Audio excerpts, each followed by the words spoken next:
경찰 특수수사대 의원 민재는 새벽 2시 버려진 터널에서 발생한 실종 사건을 조사하러 혼자 파견되었다. 터널 입구는 붉은색 스프레이로 절대 들어오지 말아라고 크게 적혀 있었지만 상부는 단순한 장난이라고 넘겼다. 민재는 손전등을 켜고 천천히 걸음을 옮겼다. 터널 안에서는 물이 뚝뚝 떨어지는 소리만 울리고 있었다.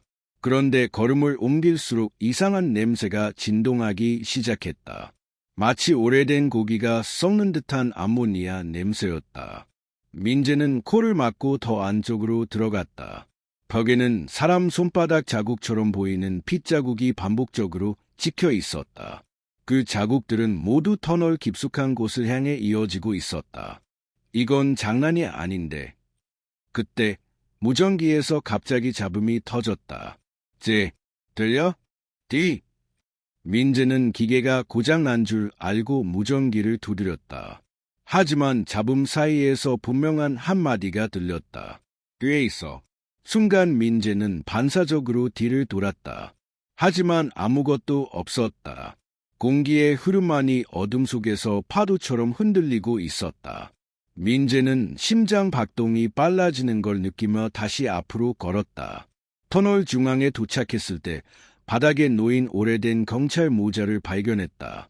먼지가 두껍게 쌓여 있었는데도 모자 안쪽은 새 것처럼 깨끗했다. 마치 누군가 방금까지 쓰고 있었던 것처럼. 민재는 조심스럽게 모자를 들어올렸다. 그 순간 바닥에서 쓱 하는 스치는 소리가 들렸다. 손전등을 비추자 검은 그림자가 벽을 따라 미끄러져 가고 있었다. 누구야? 멈춰! 민재가 예쳤다. 그런데 그림자는 멈추기는커녕 천장에서 사람처럼 발을 사용해 기어올랐다. 그리고 터널 끝으로 달아났다. 민재는 이를 악물고 뒤쫓았다. 그러나 그림자가 달려간 끝에는 벽만 있었다. 민재는 벽을 손으로 두드렸다. 텅텅 울리는 소리만 날 뿐 숨을 장소도 없었다. 분명 봤는데 그러다 벽 아래에서 이상한 틈이 보였다. 손전등을 가까이 비추자 틈 사이로 검은 액체가 흐르고 있었다. 민재는 장갑을 낀 손가락으로 액체를 살짝 찍어 냄새를 맡았다. 피었다. 그것도 아직 따뜻한. 순간 뒤에서 발자국 소리가 들렸다. 민재는 재빨리 뒤를 돌아섰지만 아무도 없었다. 발자국 소리는 점점 가까워지고 있었다. 그런데 소리는 분명히 다리 4개로 걸어오는 리듬이었다. 사람의 것이 아니었다. 민재는 본능적으로 권총을 꺼냈다. 손전등 빛이 흔들리기 시작했다. 그리고 어둠 속에서 2개의 눈이 떠올랐다. 그 눈은 사람의 눈보다 훨씬 크고 완전히 하얗게 흐릿했다. 민재는 숨도 쉬지 못하고 그대로 얼어붙었다. 하얀 눈은 천천히, 하지만 확실히 민재 쪽으로 다가왔다. 그 존재는 터널 바닥을 긁듯 기어오며 딱딱 뼈가 부딪히는 소리를 냈다. 민재는 권총을 겨누고 경고했다. 멈춰. 아니면 발포한다. 하지만 그 존재는 멈추지 않았다. 더 가까이 다가오자 민재는 그 생명체의 형체를 분명히 확인했다. 사람의 몸과 비슷했지만 관절이 모두 반대로 꺾여 있었다. 피부는 죽은 듯 회백색이었고 입은 귀까지 찢어진 형태였다. 입안에서는 어린아이 웃음소리가 나고 있었다. 히히히. 민재는 결국 방아쇠를 당겼다. 총성이 터널을 울렸지만 생명체는 피하지도 쓰러지지도 않았다. 오히려 총알이 몸을 관통했는데도 웃음소리는 더 커졌다. 그 생명체는 고개를 뒤틀며 민재에게 달려들었다. 너무 빠른 속도라 손전등빛이 따라가지 못했다. 민재는 본능적으로 옆으로 굴러 피했다. 하지만 생명체의 손톱이 민재의 어깨를 긁고 지나갔다. 방탄복 위였음에도 강한 충격이 느껴졌다. 민재는 다시 권총을 겨누고 연속으로 3발을 발사했다. 총알은 정확히 머리, 가슴, 다리에 꽂혔다. 그러나 생명체는 멈추지 않았다. 오히려 관통된 상처에서 검은 연기 같은 것이 뿜어져 나오고 있었다. 그 연기는 허공에서 둥근 모양을 이루더니 얼굴처럼 변했다. 그 얼굴은 민재의 이름을 속삭였다. 민재. 민재는 패닉 상태에 빠졌다. 그 연기의 얼굴이 민재 쪽으로 빠르게 다가왔다. 본능적으로 뒤로 뛰어 물러났다. 그때 터널 전체가 크게 흔들리기 시작했다. 천장에서 돌조각이 떨어지며 터널이 무너질 듯 흔들렸다.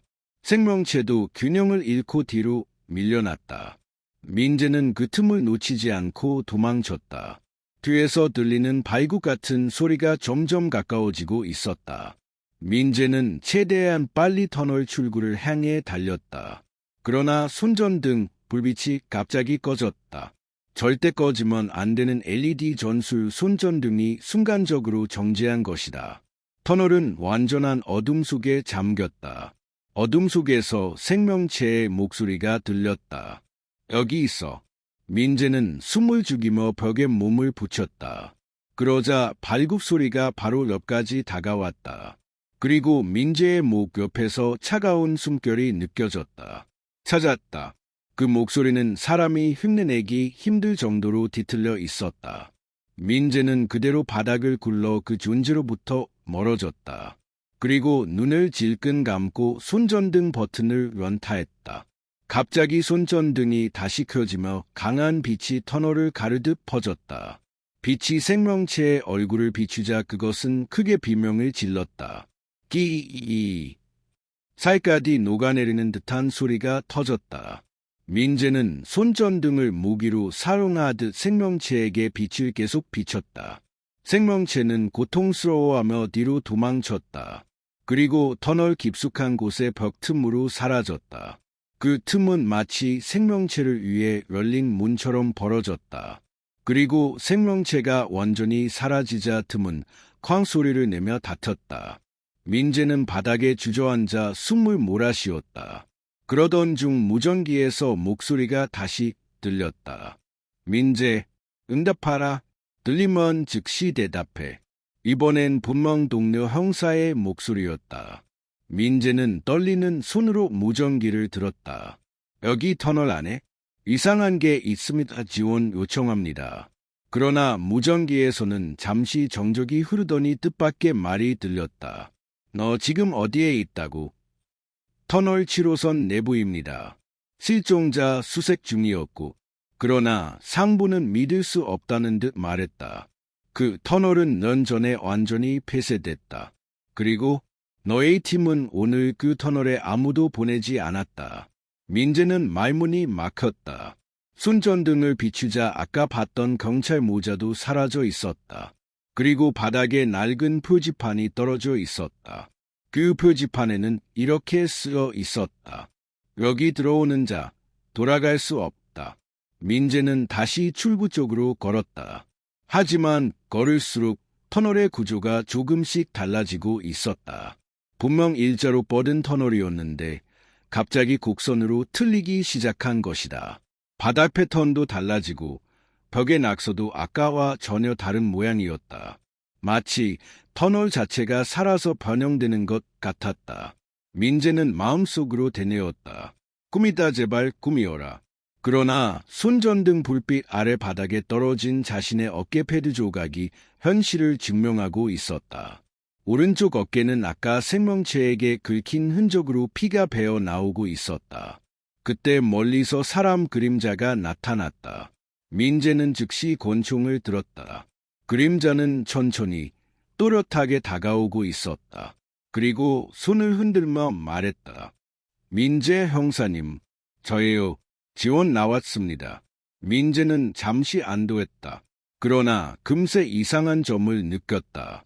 지원 요원이라고 주장하는 남자의 발자국 소리가 전혀 나지 않았다. 터널 바닥은 물이 고여 있어 걸으면 반드시 소리가 난다. 그런데 그는 소리 없이 미끄러지듯 다가오고 있었다. 민재는 다시 권총을 겨누며 소리쳤다. 멈춰. 신분 확인해. 남자는 그대로 멈췄다. 그러더니 천천히 고개를 들어 미소를 지었다. 남자의 얼굴은 점점 길어지더니 턱이 비정상적으로 아래로 늘어졌다. 피부는 천처럼 처지고 입은 길이까지 찢어졌다. 눈은 흰자만 남아 반쯤 뒤집혀 있었다. 민재는 공포에 질린 채 뒤로 물러났다. 그러자 그 존재는 손가락을 뚝뚝 꺾으며 말했다. 도망가? 형사님이 불렀잖아. 목소리는 남자의 것이 아니라 터널에서 들린 아기 울음과 웃음이 섞인 소리였다.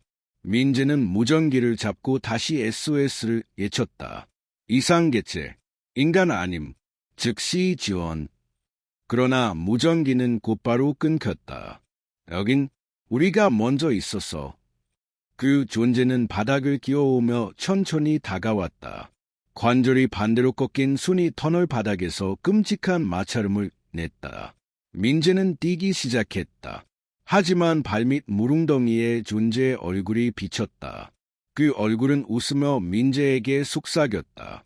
너도 여기 남아. 민재는 손전등을 강하게 흔들며 어둠을 가르듯 달렸다. 생명체의 웃음소리가 뒤에서 메아리처럼 따라왔다. 하아, 어디가? 터널 끝에 보이는 출구 빛이 점점 가까워졌다. 민재는 구원이라고 생각하며 속도를 더했다. 그러나 출구가 가까워질수록 이상한 점이 보였다. 빛이 깜빡이고 있었고 마치 화면처럼 흐느적거리며 흔들리고 있었다.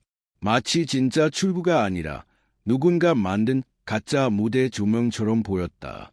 그 순간 출구 뒤에서 사람의 실루엣이 나타났다. 그 실루엣은 손을 흔들며 말했다. 이쪽이야. 빨리 나아. 민재는 희망을 느끼며 달렸다. 하지만 가까워질수록 실루엣의 팔이 비정상적으로 길다는 걸 깨달았다. 그리고 실루엣의 얼굴은 빛을 반사하지 않았다. 검은 구멍처럼 완전히 비어 있었다. 민재는 멈추지 않았다. 어차피 뒤로 돌아갈 수도 없었다. 실루엣은 계속 손짓을 하며 다가오라고 유도했다. 그러나 가까이 다가가자 그 손의 길이가 점점 더 길어지고 있는 것이 보였다. 손가락은 뼈처럼 뾰족하게 변했다. 실루엣은 점점 웃기 시작했다. 어서 와. 기다리고 있었어. 빛은 갑자기 강하게 깜빡였다. 순간 출구처럼 보였던 공간이 찢어지며 검은 구멍이 드러났다. 실루엣은 그 구멍 속으로 민재를 끌어당기려 팔을 뻗었다. 팔은 뱀처럼 미끄러지며 민재의 발목을 휘감았다. 민재는 이를 악물고 권총을 꺼내 발목을 잡은 손을 쐈다. 충성 후 팔은 검은 먼지처럼 흩어졌다. 그리고 출구 빛도 사라졌다. 터널은 다시 완전한 어둠 속으로 변했다. 민재는 숨을 몰아쉬며 주저앉았다. 어둠 속에서 수십 개의 발자국 소리가 들리기 시작했다. 처음에는 하나였지만 둘, 셋, 결국 10개 이상으로 늘어났다. 터널 전체에서 무언가가 기어오고 있었다. 민재는 본능적으로 손전등을 다시 켰다. 빛이 켜지자 그 주변에는 사람의 형체를 한 그림자들이 모두 서 있었다. 그들은 모두 얼굴이 없는 형태였다. 눈, 코, 입 없이 매끈한 피부만 있는 인간 모양. 그러나 몸은 계속 경련하듯 흔들리고 있었다. 그리고 동시에 말했다. 형사님, 같이 가자. 소리는 하나가 아니라 여러 명이 겹쳐서 내는 음성이었다. 민재는 뒤로 물러났다. 그림자들은 민재를 향해 천천히 다가오기 시작했다. 걷는 것이 아니라 바닥 위를 미끄러지듯 움직이고 있었다. 몸의 윤곽이 흐물흐물하게 변하면서 나아갔다. 그중 하나는 몸을 반으로 접어 뒤에서 앞으로 기어왔다. 또 하나는 거꾸로 서서 팔과 다리를 교차하며 다가왔다. 민재는 손전등을 강하게 흔들어 그들에게 비췄다. 그러자 그림자들이 일제히 몸을 떨며 고통스러운 듯 멈췄다. 빛은 그들에게 일종의 독과 같았다. 그 틈을 노려 민재는 다시 전속력으로 도망쳤다. 그러나 뒤에서 낯 울리는 목소리가 들렸다. 빛으로 못 도망쳐. 그 말과 함께 터널의 천장에서 검은 액체가 뚝뚝 떨어지기 시작했다. 그 액체는 바닥에서 요동치며 살아있는 생물처럼 움직였다. 그리고 액체는 점점 인간 머리 모양으로 변하기 시작했다. 검은 액체들은 모두 머리 모양을 이루더니 터널 바닥을 날듯 움직이기 시작했다. 그 머리들은 눈도 없이 입만 크게 벌리고 있었다. 입에서는 심연 같은 공허한 바람 소리만 나왔다. 후우. 민재는 바닥을 피해 벽 쪽으로 붙어 달렸다. 하지만 머리들이 점점 속도를 높이며 쫓아왔다. 턱이 바닥을 긁으며 날카로운 소리를 냈다. 민재는 메스꺼움을 참으며 달렸다. 그때 오른쪽 벽에서 이상한 문양이 빛나기 시작했다. 마치 누군가 벽을 손톱으로 긁어 만든 기호 같았다. 문양은 붉게 타오르며 민재의 손전등과 같은 방향의 빛을 냈다. 머리들은 그 빛에 닿자마자 타는 듯 소리를 내며 멈춰 섰다. 민재는 기회를 놓치지 않고 계속 전진했다. 하지만 갑자기 바닥이 흔들리기 시작했다. 바닥이 금이 가더니 아래로 깊게 가라앉기 시작했다. 민재는 재빨리 중심을 잡고 앞으로 뛰어넘었다. 뒤돌아보니 머리 모양 액체 생명체들이 금속으로 떨어지고 있었다. 하지만 떨어지면서도 기괴하게 웃었다. 하하! 민재는 오싹함을 느끼며 다시 앞으로 달렸다. 그러나 터널의 끝에서 이번엔 문처럼 보이는 구조물이 나타났다. 문은 낡은 목재로 되어 있었고 중앙에는 경찰 배지가 새겨져 있었다. 하지만 배지는 뒤집어 있었다. 민재는 조심스럽게 손을 대려고 했다. 그 순간 문 뒤에서 누군가 두드렸다. 형사님, 저예요. 열어주세요. 목소리는 확실히 민재의 팀원인 태경의 목소리였다. 하지만 태경은 오늘 근무가 아니었다. 문 뒤에서 다시 두드리는 소리가 들렸다. 이번엔 더 절박했다. 형사님, 제발 안에서 나가야 해. 빨리 열어. 민재는 혼란스러웠다. 태경의 목소리와 똑같았지만 상황상 있을 수 없는 일이었다. 문 손잡이가 스스로 흔들리기 시작했다. 열어, 열어, 열어. 목소리는 점점 인간의 음성이 아니게 변했다. 터널 전체가 울릴 정도로 굵고 낮은 소리였다. 민재는 뒤로 물러났다. 그러자 문이 스스로 조금 열리기 시작했다. 틈 사이로 붉은 눈두개가 나타났다. 그 눈은 분명 인간의 것이 아니었다. 눈동자 대신 검은 구멍만 있었고 그 주변을 피가 흘러나오고 있었다. 문은 점점 더 크게 열리기 시작했다. 문이 완전히 열리자 안에는 사람처럼 보이는 존재가 서 있었다. 하지만 얼굴은 타버린 종이처럼 일그러져 있었다. 몸에는 경찰 제복이 걸쳐져 있었지만 옷은 너무 낡아 20년은 더 된 것처럼 보였다. 그 존재는 고개를 기울이며 말했다. 너도 여기서 근무하러 왔지? 민재는 말문이 막혀 뒤로 한 걸음 물러섰다. 그 존재는 웃었다. 우린 모두 여기서 일했어.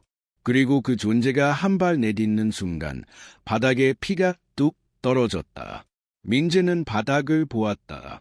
바닥에는 오래전에 사라진 경찰들의 명찰이 수십 개 떨어져 있었다. 그 중 하나에는 이름이 적혀 있었다. 강태경. 민재는 숨이 멎는 기분을 느꼈다. 그 존재는 민재에게 다가왔다. 걸을 때마다 관절이 굽어지며 이상한 소리가 났다. 여기 나가는 문이 없어서. 목소리는 갑자기 여러 개로 겹치기 시작했다. 바드력이 남아 뒤에서 또 다른 존재들이 터널 깊은 곳에서 걸어 나오기 시작했다. 모두 경찰 제복을 입고 있었지만 얼굴은 잿빛으로 일그러져 있었다. 그들은 동시에 웃었다. 같이 근무하자. 민재는 뒤돌아 달렸다. 하지만 어둠 속에서 수십 개의 눈이 동시에 떠올랐다. 터널의 공기 자체가 변하며 숨조차 쉬기 힘들어졌다. 바닥, 벽, 천장이 모두 살아 움직이듯 뒤틀렸다. 그리고 머리 위에서 속삭임이 들렸다. 너는 이미 들어왔어. 민재는 비명을 지르며 다시 터널 깊숙한 곳으로 뛰어들었다. 민재는 눈을 질끈 감고 달렸다. 그러나 얼마 지나지 않아 바람이 완전히 멈춘 것을 느꼈다.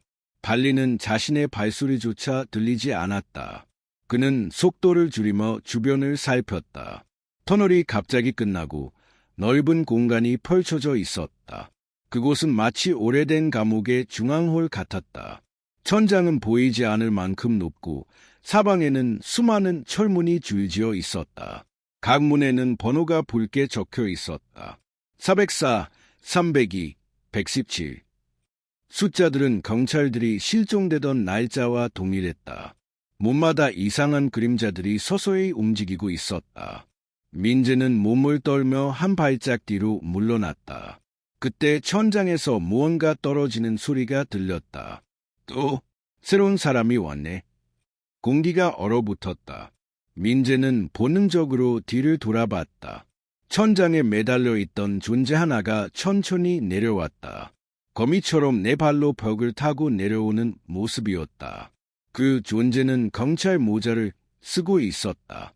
그러나 얼굴은 완전히 찢어져 눈, 코, 입이 모두 다른 위치에 있었다. 민재는 숨을 삼키며 뒤로 물러났다.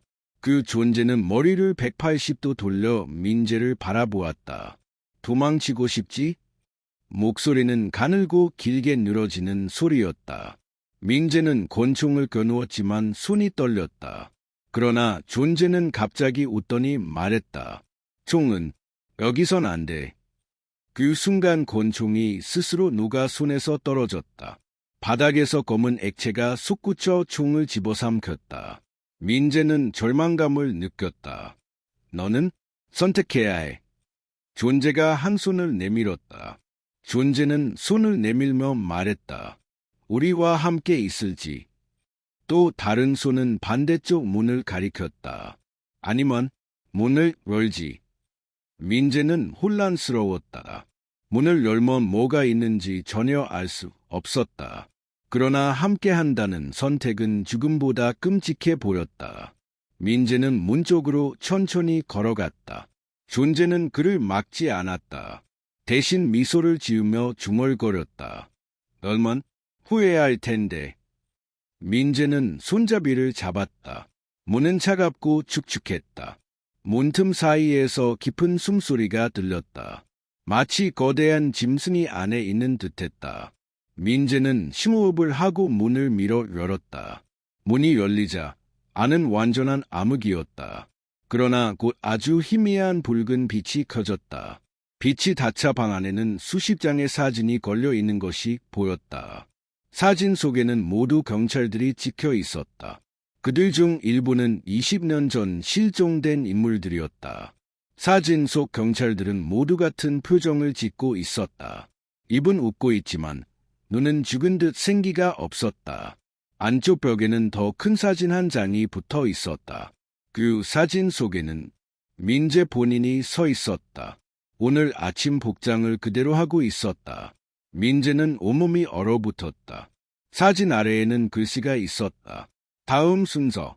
민재는 비명을 삼켰다. 민재는 사진을 찢어버리려 손을 뻗었다. 그러나 손이 사진에 닿는 순간 방 전체가 흔들리기 시작했다. 사진들이 하나둘씩 바닥으로 떨어졌다. 그러자 사진 속 인물들의 얼굴이 갑자기 일그러지기 시작했다.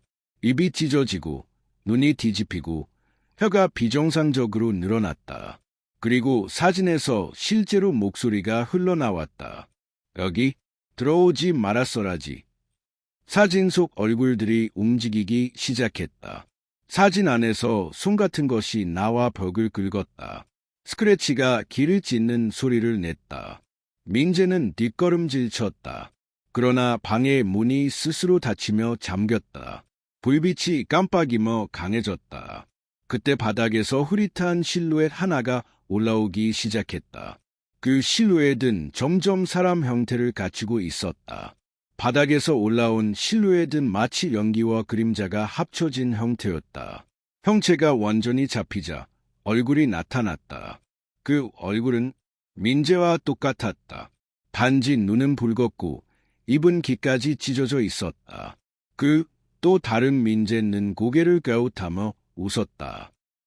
대신 내가 나갈까? 목소리는 민재의 목소리를 완벽히 흉내냈다.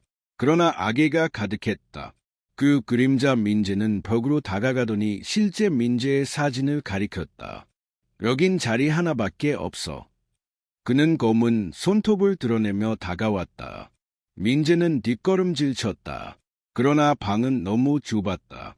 그림자 민재가 속삭였다. 그러니까 내가 안에 있어. 그의 손이 민재의 목을 향해 뻗어왔다. 민재는 마지막 힘을 다해 그 그림자 존재를 밀쳐냈다. 그러자 그림자는 런기처럼 흩어졌다. 하지만 다시 모여들어 더 큰 형태로 변했다. 이번에는 키가 2배 이상 컸다. 벽 전체를 뒤덮을 정도로 거대했다. 그 존재는 깊고 울리는 목소리로 말했다. 도망칠 수 없어. 방의 사방벽에서 손이 튀어나오기 시작했다. 손들은 모두 검고 길며 손톱은 날카로웠다. 민재의 옷을 잡아채며 끌어당겼다. 민재는 벽 쪽에 놓인 의자를 집어들고 손들을 막아냈다. 그러자 손들이 동시에 비명을 질렀다. 그 틈을 이용해 민재는 문으로 달려갔다. 문은 여전히 잠겨 있었다. 하지만 위쪽에서 또 다른 문이 천천히 열리기 시작했다. 천장에서 열린 문은 사물함처럼 작아 보였지만 안은 깊었다. 문 안쪽에서는 바람이 거세게 불어왔다. 들어와. 익숙한 목소리가 들렸다. 이번엔 태경의 목소리였다. 그러나 민재는 속지 않았다. 목소리는 매우 부드러웠지만 그 속에는 명백한 기계적인 떨림이 있었다. 마치 녹음된 음성을 반복 재생하는 것처럼. 민재, 여기야? 살 수 있어? 민재는 한 발짝 뒤로 물러났다. 그러자 사물함 문이 벌컥 열리더니 거대한 팔 하나가 튀어나왔다. 팔은 철처럼 단단하고 표면은 갈라져 있었다. 팔은 사물함보다 훨씬 큰 크기였다. 민재는 몸을 낮춰 피했다. 팔은 벽을 파괴하며 지나갔다. 벽이 부서지면서 뒤쪽 공간이 드러났다. 그곳은 오래된 경찰 기록 보관실처럼 보였다. 하지만 서류들은 모두 검게 타 있었다. 책상 위에는 낡은 카세트 녹음기가 놓여 있었다.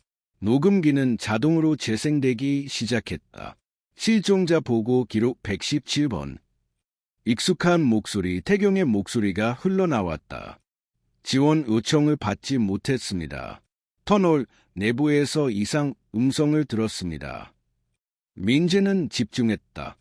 누군가 저를 계속 부르고 있습니다. 제 목소리로. 녹음은 갑자기 끊겼다. 민재는 몸이 굳어버렸다. 태경은 이미 이곳에 왔던 것이다. 녹음기가 갑자기 큰 소리를 내며 다시 켜졌다. 뒤를 보지 마. 태경의 목소리였다. 그러나 너무 늦었다. 민재는 반사적으로 뒤를 돌아봤다. 그 순간 바로 뒤에 서 있던 존재가 모습을 드러냈다. 경찰 제복을 입고 있었지만 얼굴이 완전히 없었다. 눈, 코, 입, 아무것도 없는 매끈한 피부뿐. 하지만 그 얼굴에서 극단적인 증오가 느껴졌다. 존재는 속삭였다. 넌 날 대신해야 해. 손이 민재의 어깨를 잡았다. 차갑고 현실적인 감촉이었다. 민재는 온몸을 떨었다. 그 존재의 빈 얼굴이 바로 눈앞까지 다가왔다. 여긴 한 자리밖에 없어. 그날 밤 도시 전체가 유난히 조용했다. 경찰 무전기에서는 아무 말도 들리지 않았다. 지호는 차에 앉아 조용히 숨을 골랐다. 갑자기 새하얀 노이즈만 가득한 방송이 잡혔다. 도와줘. 아주 작은 속삭임. 지호는 무전을 귀에 바짝 댔다. 다시 한번 도와줘. 분명 사람 목소리였다. 하지만 신원 확인이 되지 않았다. GPS에도 아무 신호가 없었다. 그때 백미러에 누군가의 얼굴이 비쳤다. 피처럼 붉은 입술, 축 늘어진 눈. 지호는 비명을 삼켰다. 뒤를 돌아봤지만 아무도 없었다. 지호는 그 음성의 위치를 역추적하기 시작했다. 지도에는 폐쇄된 공장 하나만 표시되었다. 10년 전 화재로 전부 타버린 곳이었다. 그럼에도 불구하고 누군가 무전 신호를 보낸 것이다. 안에 있어 또다시 속삭임. 지호는 총을 손에 쥐었다. 공장 문을 밀자 삐걱거리는 소리가 울렸다. 불빛은 거에 들어오지 않았다. 공장 내부는 시체 냄새와 먼지로 가득했다. 순간 철제 기둥 뒤에서 뭔가 움직였다. 지호는 숨을 참고 가까이 다가갔다. 그때 기둥 뒤에서 하얀 손이 튀어나왔다. 손가락은 사람보다 너무 길었다. 그리고 천천히 그 손이 그를 향해 다가왔다. 지호는 뒤로 넘어질 뻔했다. 경찰입니까? 아주 약한 목소리. 지호는 총을 내리고 기둥 뒤를 살폈다. 그곳에는 한 여자가 앉아 있었다. 얼굴은 황폐했고 몸은 상처투성이었다. 하지만 그녀의 그림자가 이상했다. 빛이 없는 곳에서도 길게 늘어져 있었다. 여기서 나가야 해요. 그녀가 속삭였다. 지호는 그녀를 부축하려 했다. 그러나 그녀가 그의 손을 잡는 순간 지호의 머릿속에 소리가 들렸다. 뒤에 있어. 지호는 몸을 돌렸다. 암흑 속에서 무언가가 서 있었다. 사람의 형태지만 팔과 다리가 비정상적으로 길었다.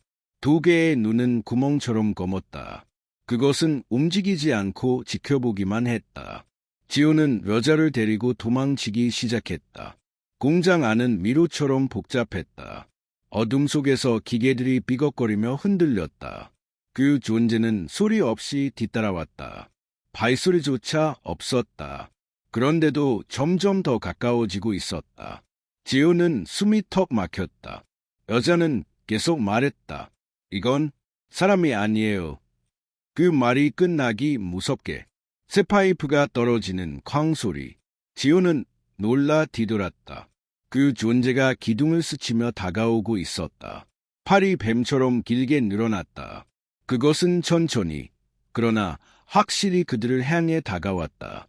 지호는 가까운 문으로 몸을 날렸다. 밖으로 이어지는 비상문이었다. 문을 밀자 찬바람이 얼굴을 스쳤다. 하지만 여자의 발이 갑자기 멈췄다.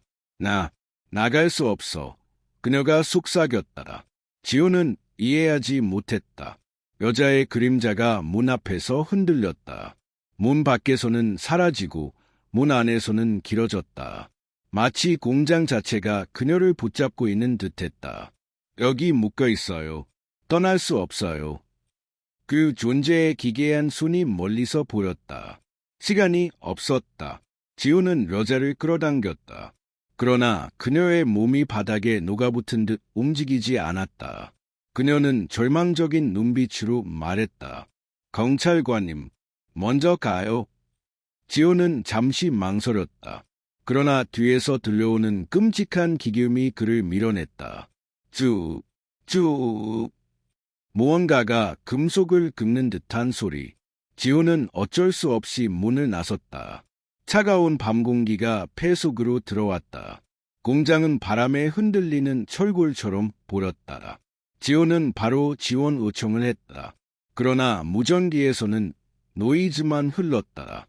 도와줘. 아까 그 여자의 목소리였다. 하지만 이미 그는 공장 밖에 있었다. 그녀가 아직 안에 있다는 뜻이었다. 그때 등 뒤에서 누군가 그의 어깨를 잡았다. 지호는 반사적으로 몸을 돌렸다. 하지만 뒤에는 아무도 없었다. 오직 어둠만이 있었다. 지호는 손전등을 켜고 주변을 비췄다. 빗줄기가 허공에서 흔들렸다. 그 순간 손전등 빛이 잠시 멈춘 지점이 있었다. 마치 무언가가 그 앞을 가로막은 것처럼. 누구죠? 지호는 소리쳤다. 대답은 없었다. 하지만 찬 기운이 그의 목 뒤를 스쳤다. 지호는 천천히 뒤를 돌아봤다. 눈앞에 아무것도 없는데도 누군가가 바짝 붙어 숨쉬는 듯한 느낌. 그때 공장 안에서 여자의 비명소리가 들렸다. 도와줘! 지호는 다시 공장 안으로 뛰어들었다. 공장 내부는 훨씬 더 어두웠다. 방금 전보다 더 차갑고 무거웠다. 여자의 비명은 깊은 곳에서 울리고 있었다. 지호는 총을 들고 그쪽으로 향했다. 어둠 속에서 철판이 흔들렸다. 그리고 그 존재의 그림자가 스쳤다. 어깨보다 더 큰 기괴한 머리, 길게 늘어진 팔, 그리고 벽에 비친 심장 같은 맥동. 지호는 심호흡을 하고 천천히 걸었다. 그녀의 목소리가 다시 들렸다. 여기 있어요. 그러나 그 목소리는 너무 차갑고 기계적이었다. 마치 사람이 아닌 누군가가 흉내내는 소리. 지호는 걸음을 멈췄다. 그때 바닥에서 손이 튀어나왔다. 지훈의 발목을 움켜쥐었다. 손은 사람 손이 아니었다. 피부가 쭈글쭈글하고 뼈가 갈라져 있었다. 지훈은 총을 떨어뜨릴 뻔했다. 발목을 잡은 손이 서서히 당기기 시작했다. 바닥 아래로 끌려가듯 내려갔다. 지훈은 겨우 발을 빼고 뒤로 넘어졌다. 그때 구멍 같은 두 눈이 바닥 틈 사이에서 그를 올려다봤다. 숨도 쉬지 않는 무표정한 얼굴. 눈은 깜빡이지 않았다. 그 존재는 지훈을 보며 미소를 지었다. 그리고 다시 바닥 아래로 사라졌다. 지훈은 온몸에 소름이 돋았다. 지훈은 다시 총을 들고 천천히 걸어갔다. 공장의 마지막 방이 보였다. 문틈으로 희미한 불빛이 새어나왔다. 그 안에서 여자의 목소리가 계속 울리고 있었다. 도와줘, 도와줘. 하지만 그 목소리는 점점 기계처럼 변하고 있었다. 지훈은 문을 밀었다. 방 안에는 아무도 없었다. 대신 녹음기 하나가 바닥에 놓여 있었다. 녹음기에서는 계속 도와줘 라는 음성이 반복됐다. 그리고 지훈의 등 뒤에서 아주 천천히 문이 닫혔다. 철문이 잠기는 소리가 울렸다. 그 순간 방 안 어둠 속에서 무언가가 지훈의 이름을 불렀다. 지훈. 이름을 부르는 목소리는 차갑고 메마른 숨소리였다. 지훈은 총을 겨눴지만 손이 떨려 제대로 잡히지 않았다. 방 안은 숨을 삼킨 듯 고요했지만 어둠 속 무언가는 분명 그를 지켜보고 있었다. 손전등 빛이 벽을 스칠 때 한순간 그림자가 반대로 움직였다. 빛에서 도망치는 게 아니라 빛을 따라다니는 듯했다. 그림자는 천천히 늘어나며 사람의 형태가 되어갔다. 그러다 갑자기 멈추고 지훈 바로 앞에서 걸음을 멈췄다. 그림자 속에서 두 개의 눈이 떠졌다. 그리고 아주 작은 미소가 그려졌다. 방 안 공기가 갑자기 무거워졌다. 숨을 쉴 때마다 차가운 냄새가 폐 깊숙이 들어왔다. 지훈은 뒤로 물러나려 했지만 발이 바닥에 붙은 듯 움직이지 않았다. 눈앞에 그림자가 천천히 다가왔다. 그림자는 사람을 흉내낸 듯 움직였지만 관절이 뒤틀린 형태였다. 지훈은 총을 쏘려 했지만 딸깍 빈 소리만 울렸다. 탄창이 비어 있었다. 그 존재의 손이 그의 얼굴 가까이에 다가왔다. 길고 메마른 손가락, 마치 얼굴을 쓰다듬듯 움직였다. 지훈은 숨을 삼켰다. 그때 방 밖에서 갑자기 문이 흔들렸다. 경찰입니다. 안에 누구 있습니까? 지원팀이었다. 문을 세게 두드리는 소리에 어둠 속의 존재가 고개를 돌렸다. 마치 방해받는 것이 불쾌하다는 듯 그 존재는 천천히 뒤로 물러났다. 그러다 벽에 가까워지자 그대로 벽 속으로 스며들기 시작했다. 마치 몸이 액체처럼 변하는 것처럼 지훈은 멍하니 그 장면을 바라봤다. 존재의 마지막 눈동자가 벽 속으로 사라지기 전 그를 향했다. 조금 후에 다시 올게. 그 목소리가 지훈의 머릿속에 울렸다. 문이 드디어 열리고 지원팀이 방 안으로 뛰어들었다. 지원팀은 지훈을 발견하고 놀랐다. 그는 바닥에 주저앉아 있었고 얼굴은 피처럼 창백했다. 무슨 일이 있었습니까? 지훈은 대답하려 했지만 목소리가 제대로 나오지 않았다. 방 안을 둘러본 팀원들은 녹음기 외에는 아무것도 발견하지 못했다. 기괴한 존재의 흔적도, 여자도, 비명도 그 어디에도 남아있지 않았다. 방은 비어 있었다. 너무 완벽하게 비어 있었다. 지훈은 공장을 빠져나오며 등 뒤가 계속 따갑게 쑤셨다. 마치 누군가가 뒤에서 지켜보는 기분. 바람이 불 때마다 귓가에 속삭임 같은 소리가 스쳤다.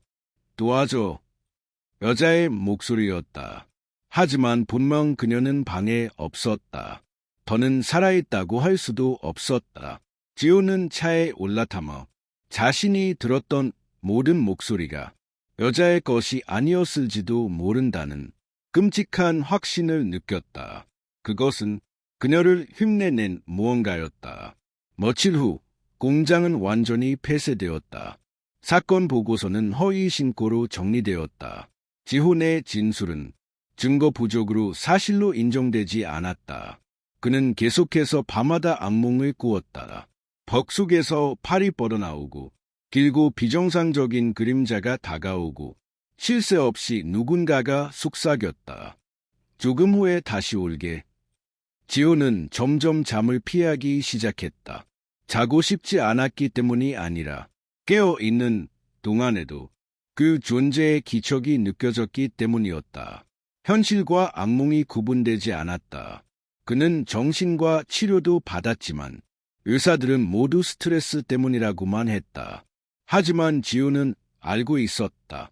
그날 본 것은 환상이 아니었다. 증거가 사라진 것도, 여자의 목소리가 계속 들리는 것도 모두 그 존재의 짓이었다.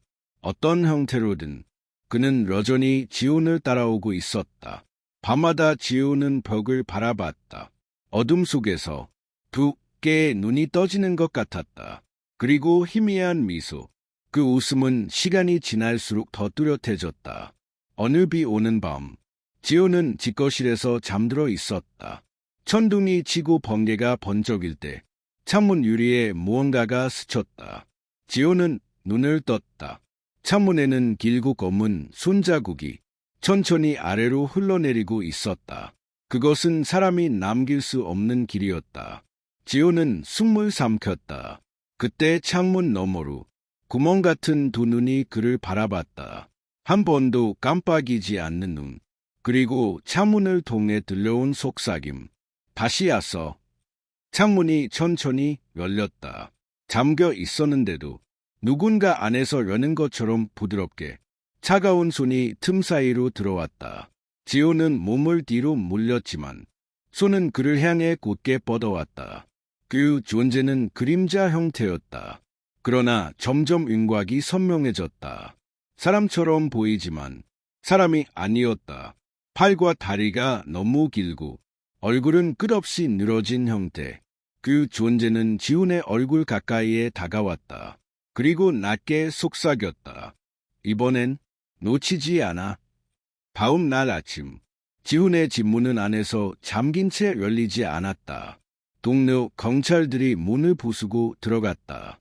거실은 차갑게 식어 있었고 바닥에는 검은 손자국이 가득했다. 하지만 지훈은 어디에도 없었다.